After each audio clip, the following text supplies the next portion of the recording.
Hello, everyone. Welcome back for yet another edition of our series, Champions in Life. We are super excited for this episode. We have a longtime friend, longtime supporter. We've been a huge fan of hers. We've been watching her for years now, just watching her career blow up and the evolution of Alexa Yang. We're super happy to have you on today. You are not only an incredible athlete, you've been out there reffing, you've been out there in the forefront. I know you've been like schlepping geese all the way to Mexico for years now. And now you have the Groundwork Foundation where you're going all over the world to serve underprivileged youth. So we're super excited to have you on today. Thank you so much for being a part of this. Thank you. I appreciate it. Always a blessing. I think anytime that, we can help spread the word, or you have like, your dynamic, I have mine, and we always see each other and all different cities all over the world. It's so fun to have those type of friends. And that's jiu-jitsu, right? Just to be able to, no matter where we end up in the world, like, oh, there's that person, that person, that person. And now we're all, it's the lifestyle. Exactly. Absolutely. Well, it's like you got community everywhere you go, right? Yeah. And it crosses languages barriers as well, right? Like going to the Philippines. I mean, like it's just wherever you go, it's all the same, and that's what's so amazing about it. So I want to talk a little bit about your backstory. How did you got into jujitsu when you were young? You were late teens, right? When you got Yeah. involved.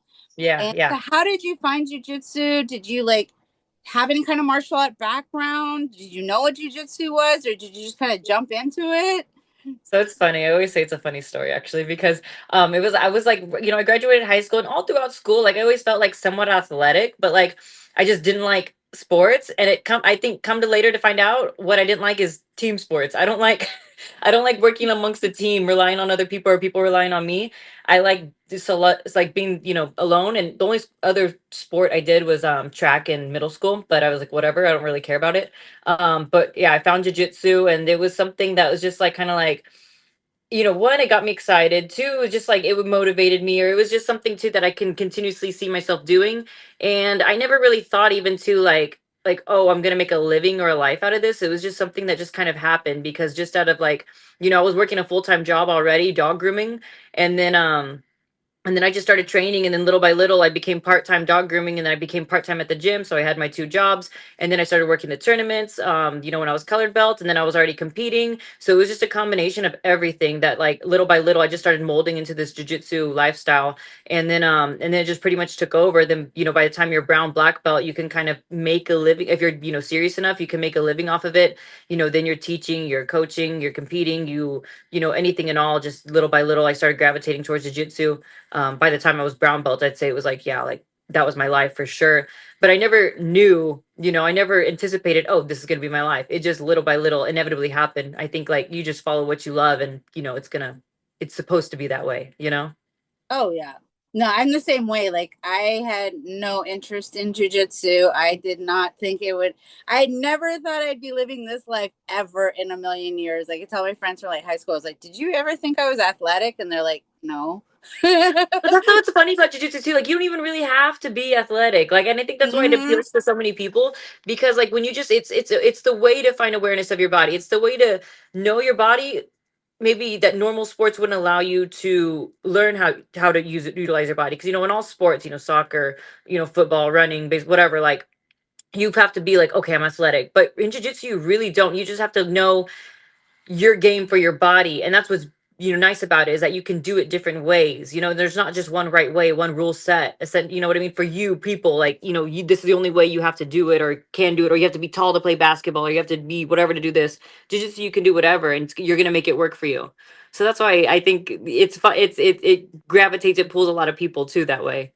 Oh yeah, no, for sure. I was the kid that was scoring goals on my own team. I was awkward, twisting my ankle, basket.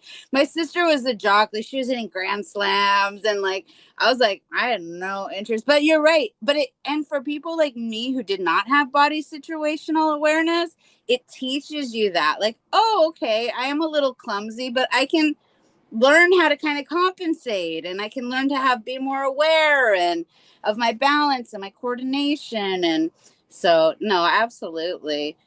And That's I'm the yeah. same way as you. I am not a team sport player. I just want to go out. I want to play my own, like at my own pace. So yeah, Yeah. jujitsu is I like the friendship. I like the group, the oriented, the team. You go to compete, you have a team. You go to class, you have a team. But at the end of the day, it's me. So you get both aspects. Honestly, you do get both aspects. But it's yeah, it's nice to be able to perform by yourself. Is totally yes. different. Absolutely. So you started in Texas and now you're out there in Vegas. What are you just training all over the place? Are you like a jujitsu gypsy? Basically, kind of. Now I have a my main gym. My main gym here is actually Gracie Humaita, Las Vegas, the prime one that I do train at. I come from Rodrigo Pinheiro and San Antonio, and Rodrigo is a Gracie Humaita lineage. So then I move out here, and then it's Gracie Humaita. So it's kind of the same. But I mean, in all too, I feel Las Vegas is such a a transient city and such an open-minded place that I've been able to meet so many friends, and everyone is so open-minded here, and there's so many different types of jiu-jitsu too. There's gi jiu-jitsu, there's no gi jiu-jitsu, there's MMA jiu-jitsu. So there's a totally different dynamic than what I'm used to in Texas. Usually any normal city I feel is just like, okay, jiu-jitsu is jiu-jitsu. But here there's so much variety because there's so many different events and different things going on. So I get to be a part of all of that. And then you can't really like hold someone to like, oh, this is it, unless you want to do that, okay. But I feel like too, my job, my point in time, like I'm so everywhere anyways. I mean, I'm only in Vegas maybe like what, a week or two out of the month anyway. So it's even if I do train at one place here while I'm here, I inevitably I'm going to end up training somewhere else in whatever other country or whatever other city anyways. And I at this point, I mean, I have friends all over. I have friends, from all different countries, all different areas. So it's a beautiful thing to be able to have that liberty and have that freedom to train wherever I want. But at the end of the day, here in Vegas, though, I say Gracie Humaita probably is I'd say my prime place that I am out of right now. Nice. Yeah. I understand that one. When I was traveling for Girls and Geese all the time, I was like, I used to joke and say, my stuff lives in Austin and I come and visit it every once in a while. But there is a sense of freedom to be able to train everywhere, and Yeah. like you said, you get exposed to all the different styles, all the different like nuances and little technique. I mean, it's all jujitsu, but it's so different, right? It's taught different. And so that's awesome that you That's what do. I said. You run your nonprofit too, and you everything that you have going on. Your job in jiu-jitsu is so group oriented. You just cannot limit yourself to okay. I just have to stay true to my school 100%. At the end of the day, your school knows that you're with them, you represent them, that you respect them, that you're loyal to them. But for the sake of jiu-jitsu, the community, for the nonprofit, yours, mine, you have to expand, and they have to be able to allow you to do that because that's the point of jiu-jitsu. It's such a beautiful sport to be able to share it with other people. If you were to deprive yourself from being able to share it, that'd be so unfortunate. So it's awesome that we have that liberty, for that reason to do so. Absolutely. And that's what I want to talk about. How did you go through this evolution? Like you were out there traveling, you started traveling, you started competing more, and then you started like looking into, hey, there's opportunities out there for me to give back. Tell me about that transition. So I mean, I started competing. I loved competing when I was colored belt, blue belt. Oh, I'd compete. I mean, even well, honestly, throughout all my belts, I competed every single weekend. Blue, purple, brown, black. I mean, I competed nonstop because I love competing. Competing to me gave me, it gave me opportunity, it gave me, a sense of respect, a sense of value, a sense of an opportunity to prove myself to myself. It made me grow. It made me learn. I love competing. I mean, I just got to the point, it was probably in 2024 where I just competed for so long, and it was just like a change of pace, a change of lifestyle, and I just didn't know exactly. I felt to a point now I'm just doing it because I have to, and then I wasn't even enjoying training as much because every single training was catered to, oh, I have to compete this weekend, oh, I have to cut weight this weekend, oh, I have to do this, competing, and I stopped training, enjoying it because I just always had to train a certain way. So then I was just kind of like, okay, let me take a step back. Let me collaborate. Let me think the situation through. And then I took that break. I took that break and I just stayed traveling and visiting friends and, going to other schools also and just seeing the bigger picture and seeing, oh, this is what, this is what it's like here. This is what this is like, and it really opened my mind. And then too, I also at that same time had a change of sponsor. So I had literally like probably like 40 gis of my old sponsor that I was just like, okay, well, I moved, and then I was moving too, so I was like, well, I need to get rid of these gis. So I was just like, let me just take them to Mexico, because I go to Mexico so much. I have a lot of friends in Mexico, and I know they can definitely utilize them. So I just took them. I didn't even think anything of it. I just had a friend like, hey, is there anyone academy that can use this? And they're like, oh yeah, definitely, blah blah blah. We're so for it. And he took me to 3 academies, and I was able to distribute those gis throughout 3 academies, and it was very rewarding. It was very heartwarming, and it brought me that sense of value again, where I felt value in the community, because for so long I think I felt, if I don't compete, I won't be respected, or if I don't compete, people, I'm just going to be nothing, no one. And I know that wasn't the case, but that was just all I knew, for 10 years straight competing. So when I started doing this and being able to figure out how to glorify it and structure it, and really found value in it. And then when I realized I was doing the same thing, essentially competing, my lifestyle, what I love to do is basically, I love to travel. I love to meet new people. I love to help people. I love to train. I love to, show who I am. And the charity actually was able to do that, exactly that. What I gained from competing is the same thing that the charity gives me, just in a different way. So it took me some time to realize that, or to really like click. But now that I'm on that rhythm and it's kind of going in that direction, I'm utilizing it as much as I can, because the more I enjoy doing it, the more I'm able to give to it. And the more I can give, the more, is obviously the end outcome, of course. No, I have this philosophy that if your heart is not in it, like if you don't love what you're doing, it shows. But when your heart is in it, oh my God, it can go so far. Like No, yeah. anything People is tell too. possible. I think people, it resonates with people too. I think, like, for me, how much you've invited me to come out and help all the events too, and how willing I am to help you. I feel it's like you want to help people that are just on the same level. Like, you don't even need to explain it. Like, I know you're genuine. I'm, it goes back and forth, and it's just like you just attract those people, and then it's just amazing the opportunities that come up and who you get to meet because of that. It's awesome. 100%. It's like a frequency, right? Like attracts like, so it's just like you, and then you feed off each other, and it can go the other way too. Like if you're around negative and then you're feeling Yeah, negative, yeah, go for the other sure, way. for sure.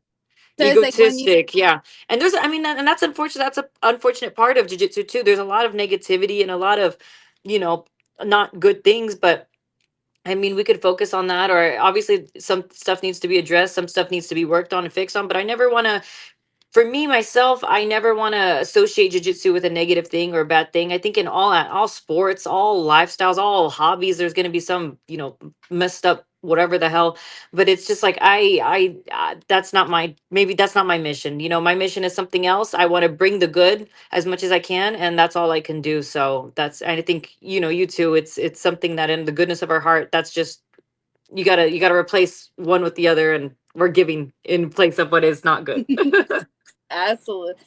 So I'm curious because I come from a similar background. I think it's like a trajectory for a lot of us is like we get into like competing and we just like that's all we're doing. And again, and you touched on it, you said the word, is our value gets tied up in that, right? Our value Yeah. gets, which is dangerous because it's like this constantly. Yes. Yes. You win, you lose. And if you have your value tied to that, so I know for me, when I had to transition, it wasn't a choice. Like I got injured and then I was like, well, what do I do now? I still want to be involved. I need an outlet. And I was doing the photography and I just started doing girls and geese. And but it was really hard to let go of that because my value was so tied up in that. And I didn't feel like I was who I was anymore. And I didn't know who I was. Tell me about like you. For me, it was really hard. And even though I knew that I was chasing after that next passion that could bring me that joy, it was hard to let go. Mm-hmm. Tell me, I did think. you experience Yeah. that or?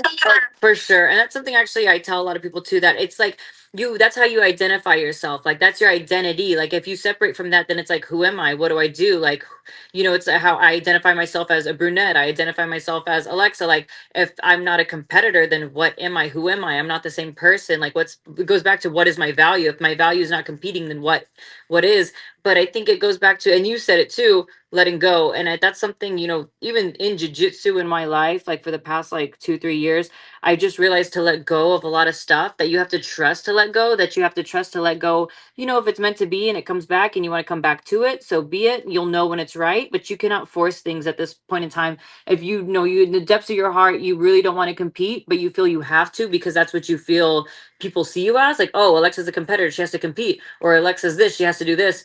You kind of, I think you have to let go because we get so torn up in our identity. We only have a sense of identity because what we perceive other people think of us. But did you ever stop to think what you think of yourself? You're putting this identity on yourself because you think other people think that of you, but in the root of it, it doesn't matter what anyone else thinks. It doesn't matter what anyone else, thought of you before, or know how they know you, or whatever the situation. Like, you have the liberty at any point in time to do whatever you want to do, and you're always going to have that, and you have to be grateful for it because it gave you a platform. If you leave like, oh, I'm not a competitor anymore, it's just a loss. You're just thinking of the loss. I'm not a competitor anymore, but you didn't think of the platform that you gained from being a competitor. You didn't think of the people you met from being a competitor, who you became from being a competitor. And you say thank you. I took my time. I did everything I could in that time. I gained what I could from that time. I appreciate that time, but that's, past my time now, and now it's on to something else. When you start seeing it as a loss, that's when you have that detriment, and that's when it's kind of like that negative kind of mindset of, oh, who am I? What am I? Well, I'm not this. Okay, well, I'm not this. Well, no, you're just gonna have to be something else then, and then find the value and find the heart in doing what you do in the next thing. Nailed it. Boom. Oh, No, but it's true. I think it's a lot of us, right? Because we love jujitsu, and then we go, "Wow, I want to go compete," and then you get super drunk on competing, and you're just like, "I just want to compete and compete and compete," and then that's and how it's you're hard. seen. That's how you're recognized. That's how people know you. But you're right. It's a jumping, and 100% for me too. It's a jumping off point for you to do something else. And it's an evolution. Like, I mean, you can be like Megaton and compete until you're 60, but, or you evolve, but very few people are going to be Megaton still completing at the I was gonna world, say, it could be like, everyone else. It could be literally everyone else in the world. so You'll be it's the like, only one. it's okay because it's a part of it. And I think that's important for a lot of women listening to hear as well, because no matter what stage you're at, like, just enjoy it, and when it's time to let go, it's like jujitsu, right? You're not going to just stand there and just be like, I'm choking and I'm choking and I'm choking, and then no, you have to move on. You have to let go. It's not working. The time is up. Your timing is off. It's time to move on to the Yeah. next thing.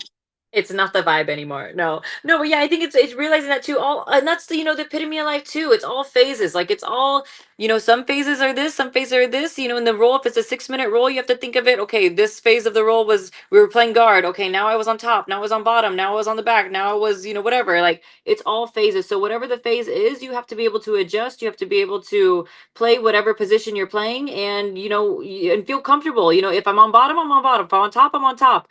It's and that's the metaphor of life, and to the metaphor of jiu-jitsu. So everything in jiu-jitsu like that, I've literally been able to apply in many ways, and it's taught me so much, just like that. Like, it's all phases.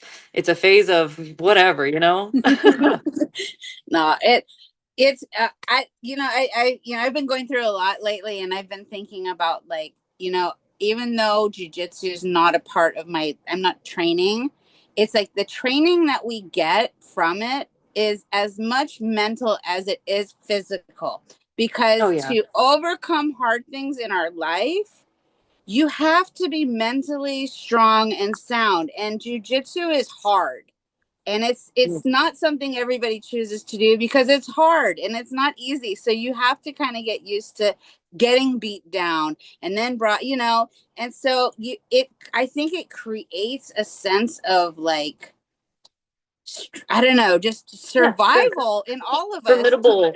Yeah, yeah, no, absolutely, absolutely. I think even too, like, even when I decided I'm not competing anymore, oh, I still have to train hard. I still train like I'm competing. I don't let anyone do anything. If I roll with kids, I don't let them do anything. I don't let them do 1 point. Bro, I will mount, take the back of every seat. I will never let a kid pass my guard. Like, it's just like, but it's just like, I just like, but I do it in a fun way, of course. Yeah, yeah, But it's just like I love to train with intention. I feel it makes me a stronger person, even especially because I'm not competing. I have to prove to myself I am a good level. That's I think it's still a little. I have a little ego in that sense. But yeah. you need to. I think you need to have a little bit of sense of okay, let me try, let me do better. And especially because I'm not competing, I have to be in competition with myself. Yes. Because I have to every day I gotta be able to train. I gotta be able to push myself. That's I feel what makes me so I can go. I feel I can go anywhere in the world, go to a gym and hold my own, and they're gonna respect me. And it's not just like, oh, it's Alexa, she's nice because she gives gis. Like, no, she's actually adequate. She actually knows something in jiu-jitsu. She's actually has respect. In the end of the day. So I think that is important for me, for my mind, to carry, like, okay, like, I did that. Like, it's just like you wake up, when you wake up 5 a.m. and you go for a run, you start your day that way, and it's like that's the tone you set. Like, if I train every day for the week and feel good and do good at all my training, I hold myself a certain way. That's something people it's something no one can ever take away from me. So Mhm. I'll take it. So tell me about the Groundwork Foundation. How did that get off? Like, tell me about the evolution of that and where you guys are at now and the work that you've been doing. Yeah, so there's so many things going on. I'm so excited. I mean, we just got back from the Philippines. I actually was on a freaking tour. That's why I'm like, now I'm here this week. Like, okay, let me read the stuff of life. First we were in Merida, the Yucatan. We have some big projects out there with the university. From Mexico, I went to the Philippines, and we went to numerous cities, and then dropped some gis all over there, and helped the communities out there. And then from Philippines, I went back to Mexico, and then from Mexico I came to Vegas. So I mean, that's just the rhythm right now. And there's so many countries. I have so many plans. For even pretty much the end of the year. Every month is something, and I've been able to build platforms and communities all over, and it's a very exciting thing because there's going to be a lot of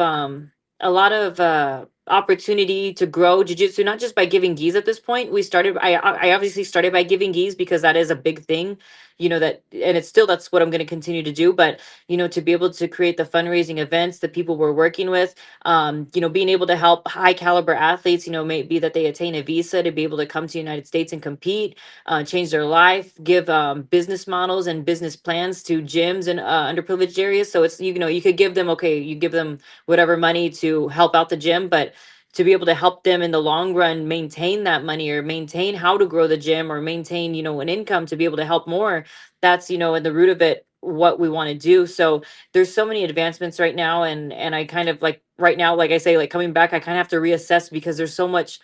It's overwhelming how much good is coming right now, and all the projects, and I'm excited to share everything. But it is something, in Latin America, Mexico, of course, we go just because it's easy, it's convenient. That's where I started. Now we're going into Central America, the northern part of South America, all Latin America in general, Asia too. There's so many communities there. So, in the end of it, I mean, this is just two, we're still in the less than 2 years and what we've been able to do. And I just know, 5, 10 years, this is going to be something, in the root of my soul, that, like, in the root of, like, in the depths of my heart, that I know this is something I want to continue. This is what I do. I know how I work. I know how I operate, and I don't see any other way but up at this point. And the extent of how many people too have reached out to me, going back to when you see someone genuine and wanting to help, how many people have reached out to help me is amazing. And I can't, I mean, I can't, even by the end of this year, it's going to be a whole nother level.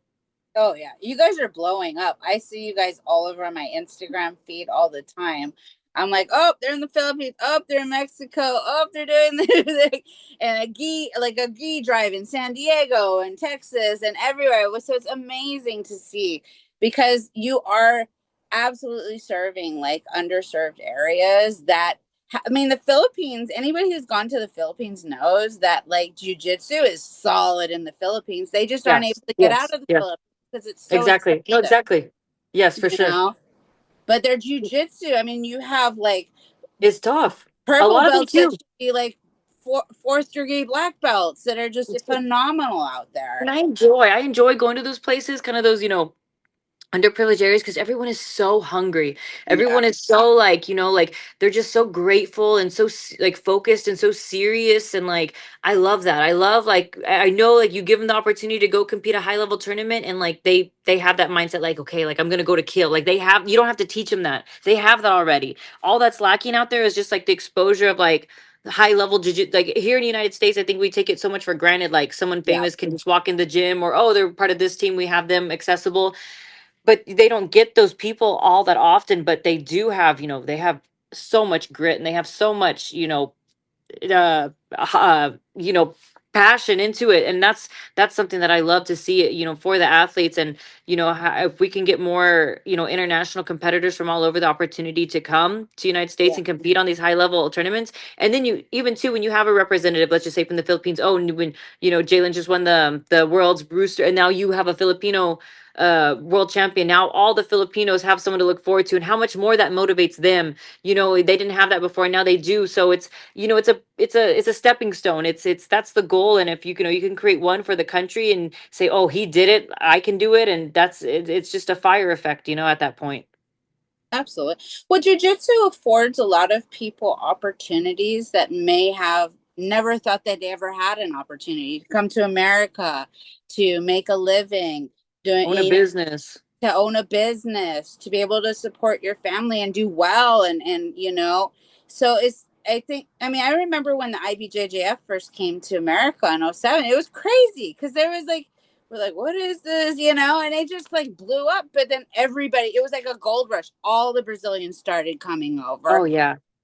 but you're, I think it's amazing that you are helping to provide those opportunities, because it's not a lack of talent, it's a lack of resources. Yeah. Yeah. And that's really all that it is. And but I mean, but if they have people helping them with these opportunities, like, we'll be like, oh, everybody will know, oh my god, the Philippines has amazing jiu-jitsu, we should go travel and train jiu-jitsu in the Philippines or Mexico or South America, like, there's these pockets, we think Yeah. about Yeah. US, Europe, Brazil, but jiu-jitsu is big in a lot of places that we don't know about.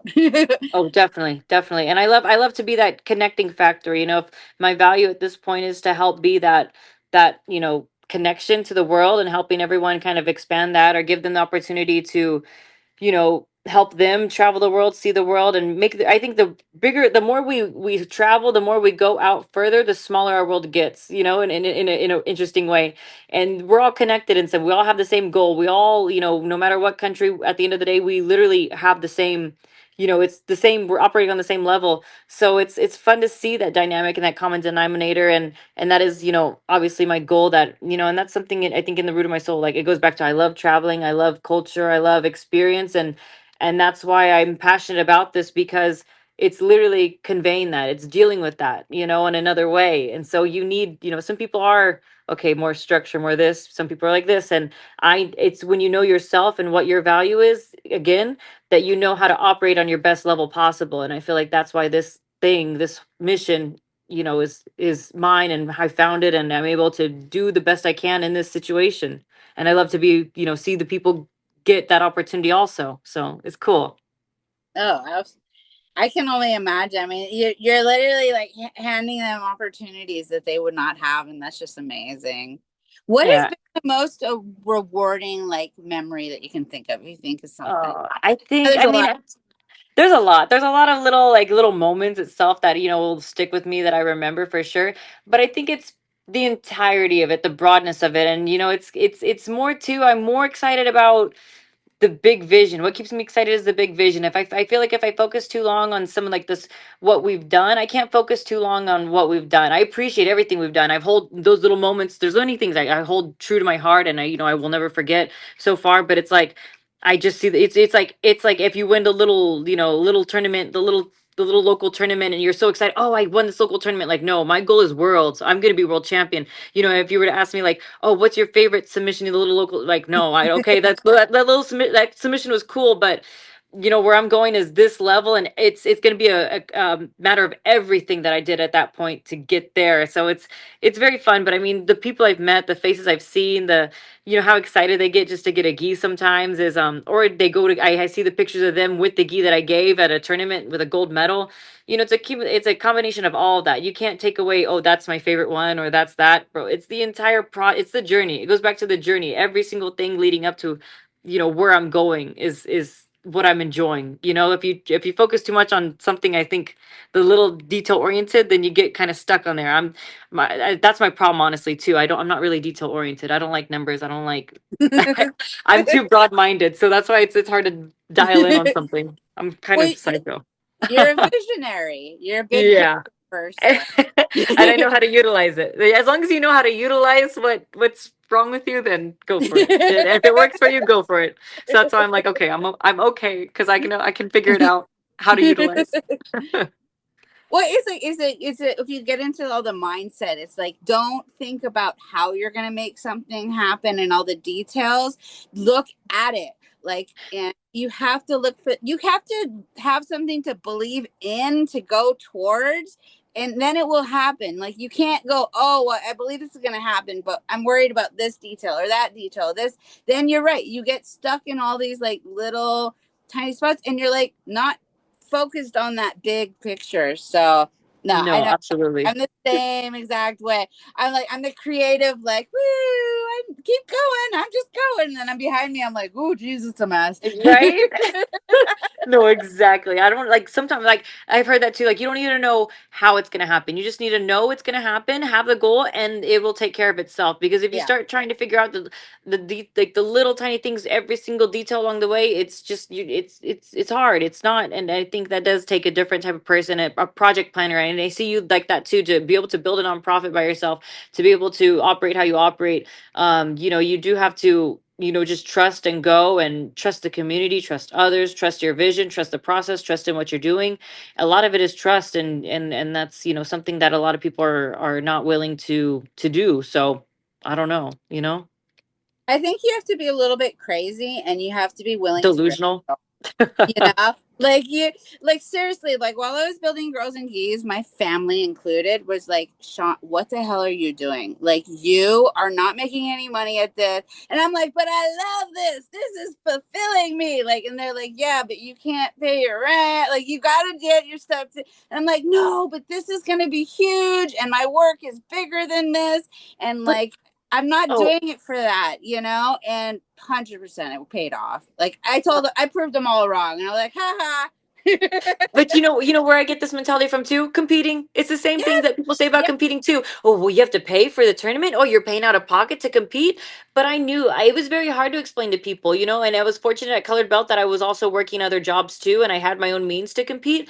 But it's an investment. It's investment in yourself, and it goes by everything I have in this life, everything I've been, and then too, when you get to higher belt, I was able to make so much more money back, and I trust maybe I do have to pay, maybe I do have to do this, but I'm going to become a better person in the long run. I have understanding of so many more things because I paid to compete than you will ever will, and that's something you can't take away from me. And that's why I am the way I am. That's why I walk the way I walk. Why I'm able to have these experiences now, because I took a chance on myself. If I'm going to go spend $2,000 to go on a trip to Tokyo to maybe win the $2,000, I'm going to do it. Maybe I win, maybe I don't, but I'm going to gain something from it. I No matter what, I know there's something that's going to come from it. And it's hard to explain that to people. So sometimes I don't even explain it to people, because I don't even explain. That's why I don't explain what I'm going to do. That's why I just go yep. places and just show up, because I can't deal with people sometimes, because it's too much to explain, because no one thinks, it's very rare to find people that think like us, I think. So Well, whatever. because it's scary. Do you know why it's scary? Because you have to put trust in the God or the universe or whatever you want, in that things will work out. And that's a Yes. really hard thing. And I think for me personally, it's because I grew up with no safety net, right? Like I didn't grow up with money. I didn't grow up like when I went out in the world, there was like, oh, you fall on your face and you pick yourself back up. And it was like that my whole like kind of childhood going in is Yeah, like, well then you had nothing to lose. I think you probably operate on that level of you have nothing to lose. Like this is what you're used to. So what's gonna be the difference? If I mess up, if I end up with nothing, what's the difference? exactly. I can be fine with nothing and I'll be okay and I'll start over again. So it's a blessing, things like that, to grow up that way. If you think of it in terms of going like, oh, I'm deprived, like, oh, I had nothing, then I have nothing. But if you think of it in a good way, okay, I already had nothing. So what am I like, it all goes back to the mindset, the trust in yourself, the confidence in yourself. Like, no matter at the end of the day, maybe I don't know the answer, but I know I can find the answer. That's where the trust comes from also. So, and that's people don't have that in themselves, which, I see, I can already, okay, I don't even want to, if you can't even control you, handle yourself, then I don't even want to. I can't handle you. So whatever.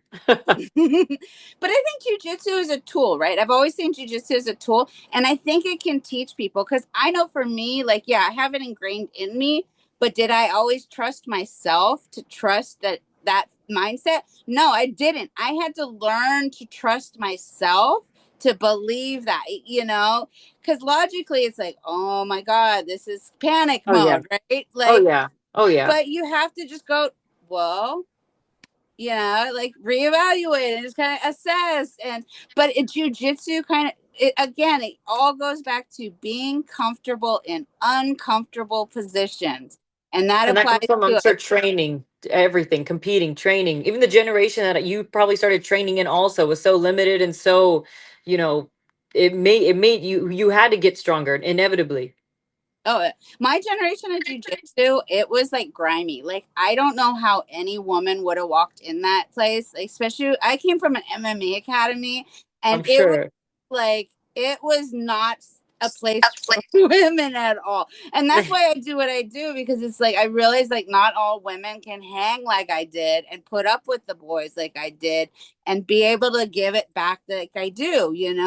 And that's what needed to change because and so I love that you've looked at the world in the same way that I do and go, where can I take my skill set and my passion and make the changes I want to see? And I think if all of us were a little bit more brave, because it's scary as hell to go run in that direction, maybe the world would be a whole different place. How many people are like trapped in this world that they've created that they don't want to be in?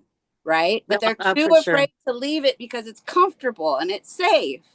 But again, jujitsu teaching us to be comfortable in uncomfortable situations. It's an amazing tool.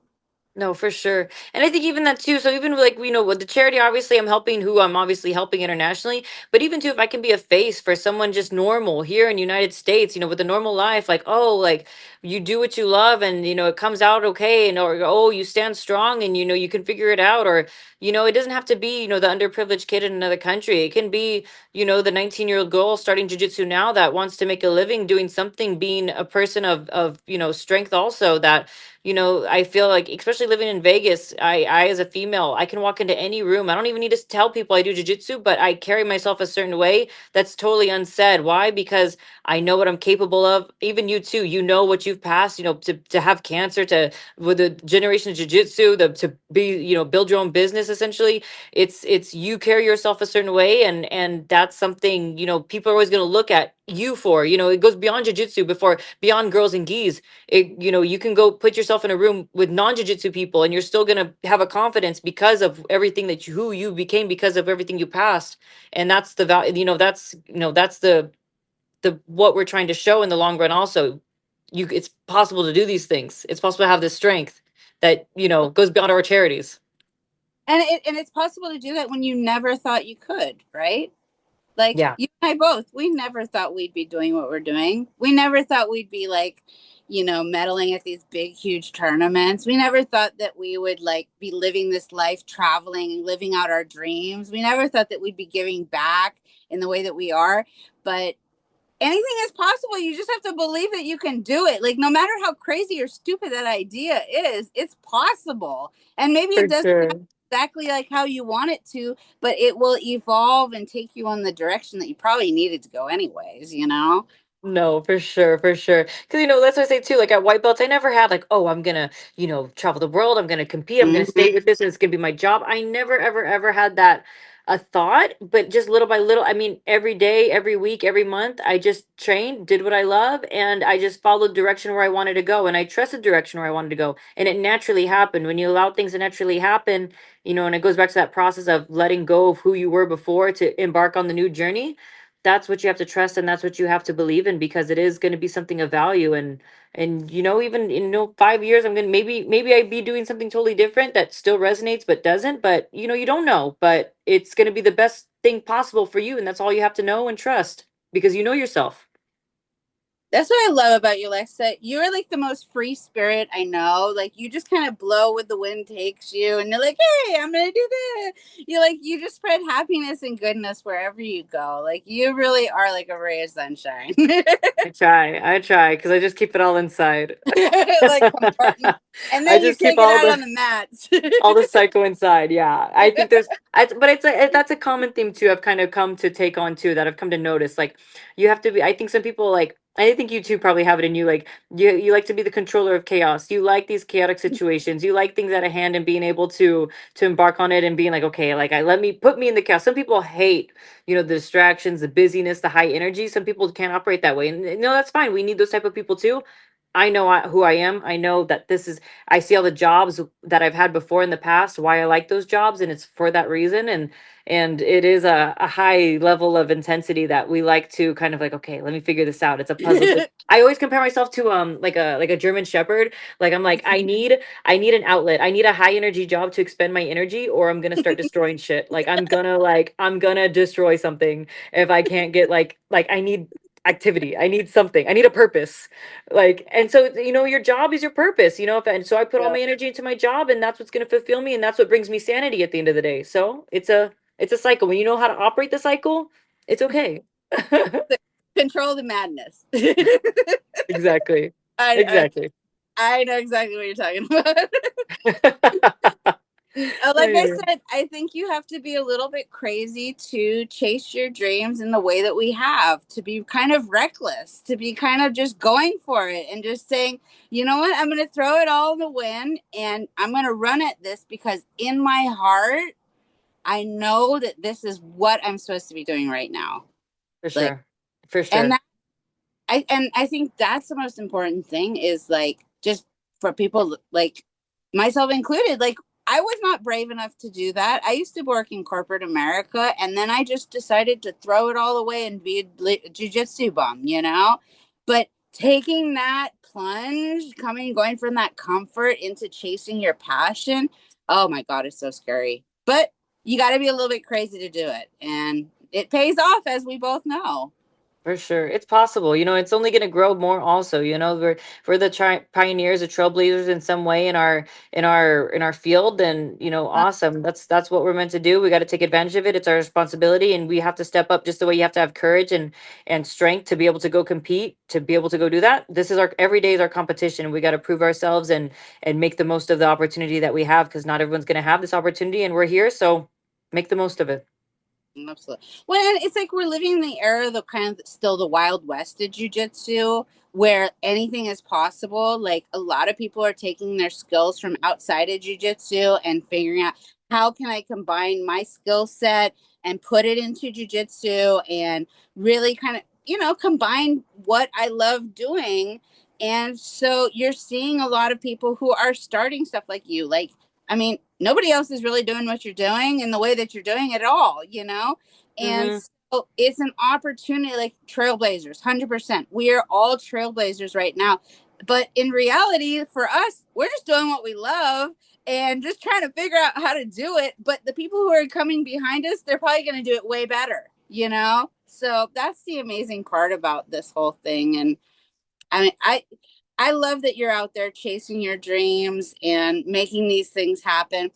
I want to kind of like, and then we kind of talked about it already, but in my opinion, a lot of what we talked about is like that champion mindset. But what to you makes a champion? What is a champion? I mean, obviously, you go out, to win, and I've always said, when I compete, I love to compete, and I realized too later on, even I'm actually not though competitive. I don't. There's some people that I think are competitors that want to compete because they want to compete against people. Like, I want to do better than this person, and that's awesome. If that's how you operate, that's who you are. Perfect. That's what fuels you. Good. I'm not. I'm actually not competitive. Any game outside, whatever. I don't care if you win, or I don't care if I win. I don't care if I lose. You can win. I don't care. At the end of the day, I am just competitive with myself. So my champion mentality is I want to, my biggest best times in tournament, even if I lost, there was something in the tournament that I just proved to myself, oh, I could. Oh, I fought with stitches. Oh, I fought with food poisoning. Oh, I fought with whatever circumstance, with 1 hour of sleep, and I still won. It's those victories that has that champion mindset, or I made weight. You know what I mean? Like in that some crazy circumstance, it's all those little things that like you put yourself in the most like messed up position, in the most detrimental position, and then you're able to come out of it still. Because even too in traveling and in dealing with so many things, how many situations I've been in that I'm just like, how am I going to get out of this? What the hell? Like even like so many situations in life. But you just find a way. Like I don't even, if I'm going through something, I don't tell anyone. If I have a problem on the other side of the world, I mean, I don't, I figure it out. I just have to figure it out. And that's the champion mentality of just, you have to figure it out. You cannot sit, you cannot cry, you cannot stop. You have to figure it out. And that's the, in the root of it, when you're going to compete, you have to keep going. You have to figure it out. No matter what detriment, you can't let the pressure get to you. You have to keep fighting in some way.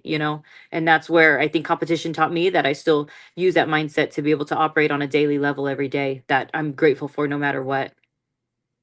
100%. And you nailed it. No, but it's true. It's like everything, everything. It's just, and it's a skill. Again, like being a champion is a skill. Some of us come in and we just are born that way. The very few lucky ones. But for most of us, it's a skill set that you have to learn. And I know for me, it came with a lot of hard knocks. Like I did not learn the easy way how to become who I am, you know? And so, man, it was such a pleasure talking to you. Is there anything else that we didn't chat about that you would love to bring up? I mean, I think we got a good bit of it. That's my favorite things to talk about in general, the charity, giving back, becoming a strong person and your stance. I think all these things kind of go together, doing everything out of love. They all go together, because it takes a lot of courage to even love in the end of it, to love what you do, to trust what you love. And, it's all the same factor. And I really enjoy this conversation, and hopefully we get to do more. But no, I feel like everything, in general, and in the future, we link up and do more, and we have some event together again soon. I go visit Hawaii, or whatever we end Yay. up. We'll make the most of it, and then we can always do more and resonate our thoughts into the world. But no, it's all good, and I appreciate. Thank you so much for giving us all this platform and being able to let me share my voice also. So I appreciate. Thank you. Absolutely. This platform was made for all of us. I mean, it's like I'm not the girl in a gi. We are the girls and gis. We're all of us, and that's really what it's all about. It's about community, and all of us that's why I love doing these discussions, because all of you are just so interesting, and I learned so much just myself from these conversations. And I'm doing this podcast for myself, guys. Like you're just a fly on the wall. Like I'm learning and I'm experiencing this as well, just as much as you. So thank you so much. You are always like so supportive. So that means a lot. I call you like one of my ride or die instructors. I'm like, Alexa, I need an instructor. Let's go. I'll do Like, it. so I love you Awesome. for that. Thank you so much for spreading your love to the world, because that's what it's about, right? Giving, we Right. get. We give, we get.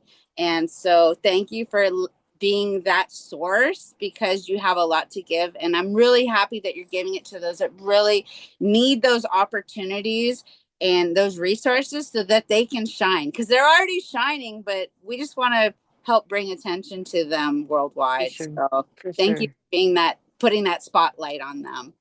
Thank you. I appreciate. Thank you, and a lot more forward to look forward in the future. Absolutely. Well, thank you everyone for tuning in. I appreciate it. I hope you had as much fun as I did. And we will see you guys next time. Oos.